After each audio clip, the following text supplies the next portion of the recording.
to make sure that we can maintain that commitment. We've looked at all available options, and we have no way to give Congress more time to solve this problem, and we're running out of time. That, of course, was Treasury Secretary Timothy Geithner speaking today about the rapidly approaching August 2nd debt ceiling deadline.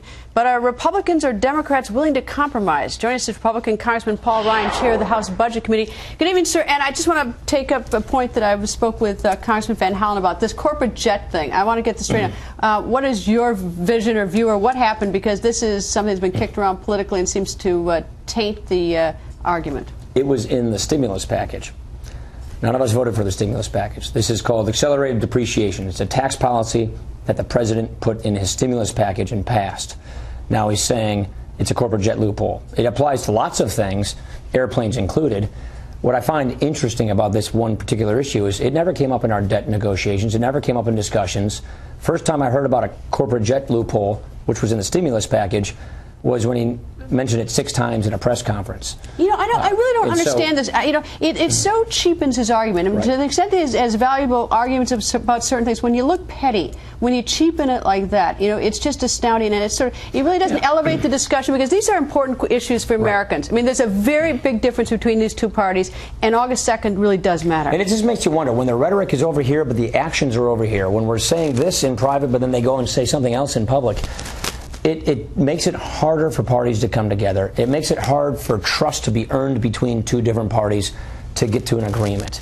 And so, look, I understand it plays for good politics and good class warfare and makes it look like all we care about is a corporate jet. Who cares about a corporate jet loophole? It's we want to get rid of all these loopholes in tax reform.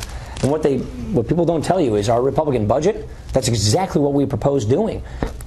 Excuse me, we're saying clear out the brush of loopholes and lower everybody's tax rates so we can create jobs in the economy. That way the government doesn't lose any money, but we clean up the tax code so we're not picking winners and losers in the tax code. General Electric paid no taxes but made a lot of money. UPS, another big company, paid about a 34% tax rate, and their competitor DHL paid 24%.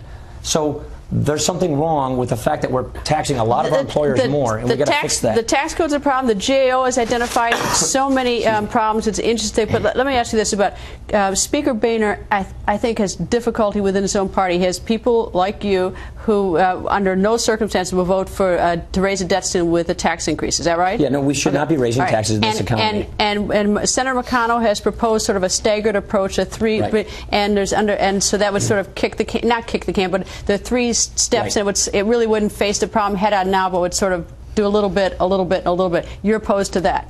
I don't think it's the best idea. Would you vote for that if it came to that, as Senator McConnell? I don't think it's a good idea for us to sort of negotiate through the media as to what we would take at the end of the day. But I think where this is probably headed is the president seems very unwilling to cut the level of spending that is required from our What number is he? What number do you understand he's willing to cut? Because it keeps moving every day. Because Congressman Van Hollen seems to think there's a number. Speaker Boehner says there's no number. I have heard 3 numbers today. Well, why can't you get together on this, at least get the number? I mean, this is getting absurd. So what we've said for months now is for every dollar you want to raise the debt limit, let's cut more than $1's worth of spending so we get a really good down payment on our debt and deficit. Look, the debt is hurting the economy today. It's hurting job creation today.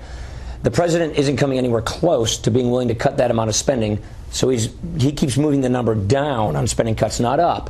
And that means to me we won't raise the debt limit for as long as he wants it to be raised for, because he's not willing to cut as much spending. And then comes your McConnell scenario or some other scenario, which is if he's only willing to raise the debt limit or raise spending cuts this much, then he's only going to get that much of a debt limit increase. But if he wants this much of a debt limit increase, we're not going to give him this much of spending cuts. Is he? We got to cut spending up here. Is he negotiating in good faith, or do you think he's playing politics? It just keeps changing. So I don't know. So what's the answer? Politics or good faith? I'm not in the room, so I can't answer the question. Our top leaders. What's your thought? I mean, you're not in the room, but you're hearing from the leaders. What? Good faith or politics? I don't think he wants to cut spending, and I think he wants to raise taxes. Look, you got to understand, the spending that has happened over the last 2 years has been enormous, unprecedented, highest since World War II, and that was a pretty big war. We've got a bunch of tax increases coming in 2013, $1.5 trillion in tax increases starting in 2013. That's hurting the economy today because businesses see the tax increases coming. He's now saying to us, I know I spent all this money, so raise more taxes to pay for it. We don't agree with all the spending. We don't want to raise taxes even more than what's coming We want to cut spending. And he just doesn't want to do that. Now, I think we'll get some spending cuts out of this because we have the House. Now, we're not, but it's amazing to me that it's taken so much effort, all of this wrangling, just to cut what I would consider a fairly modest amount of spending. Congressman, thank you. Congressman Paul Ryan, I should add to the great state of Wisconsin. Thank you. Sorry for the coughing. No, I know you've been sick. Thank you.